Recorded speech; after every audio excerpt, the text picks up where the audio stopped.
পদত্যাগ করছেন Dorival junior. স্বস্তির খবর ব্রাজিল ভক্ত সমর্থকদের জন্য। বিস্তারিত জানতে পুরো ভিডিওটি দেখুন এবং খেলার সব আপডেট পেতে সাবস্ক্রাইব করুন আমাদের ইউটিউব চ্যানেলটি ও ফলো করুন ফেসবুক, ইনস্টাগ্রাম ও টিকটকে।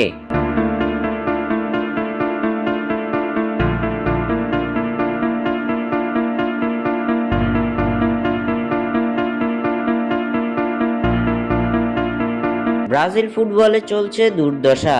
এই দুর্দশা কাটাতে হন্যে হন্যে সমাধান খুঁজে বেড়াচ্ছে ব্রাজিল ফুটবলের সর্বোচ্চ নিয়ন্ত্রণ সংস্থা সিবিএফ। ফুটবলের বড় আসরগুলোতে হোঁচট খাওয়ার পাশাপাশি এবার ছোটখাটো সব দলের বিপক্ষেই যেন হোঁচট খেয়ে বেড়াচ্ছে ব্রাজিল। সেলেসাওরা সবশেষ শোচনীয়ভাবে 2024 কোপা আমেরিকার কোয়ার্টার ফাইনাল থেকে বিদায় নেওয়ার পর এবার বিশ্বকাপ বাছাই পর্বের ম্যাচে হেরেছে প্যারাগুয়ের বিপক্ষে। এই হারের ফলে ব্রাজিলের 2026 বিশ্বকাপে কোয়ালিফাই করা নিয়ে তৈরি হয়েছে বিশাল শঙ্কা। ইতিহাসের একমাত্র দল হিসাবে বিশ্বকাপের সবগুলো আসরে অংশ নেয়া দলটি এবার শঙ্কায় দিন কাটাচ্ছে বিশ্বকাপে খেলা নিয়ে। সেলেসাও ফুটবলের এমন শোচনীয় অবস্থার মূলে রয়েছে কোচ দরিবাল জুনিয়র। ছন্নছাড়া ফরমেশন ও অতিরিক্ত পরীক্ষা নিরীক্ষার কারণে ব্রাজিল ফুটবলের এমন দশা হয়েছে বলে মনে করছে বিশ্লেষকরা, যার কারণে দরিবাল জুনিয়রকে পদত্যাগ কিংবা বহিষ্কার করার জন্য দাবি তুলেছে ভক্ত সমর্থকেরা। তবে এতদিন নিজের পদ ছাড়তে নারাজ ছিলেন দরিবাল জুনিয়র। একের পর এক ব্যর্থ পারফরমেন্স দিয়েও কোচ হিসেবে থেকে যেতে চেয়েছিলেন তিনি, কিন্তু এবার সমালোচনার তোপের মুখে পড়ে পদত্যাগ করতে যাচ্ছেন দরিবাল। ব্রাজিল ভক্তদের মাঝে অবশেষে স্বস্তি ফিরে এলো। ব্রাজিলের বিশ্বস্ত সংবাদ মাধ্যম গ্লোবো স্পোর্টস জানিয়েছে,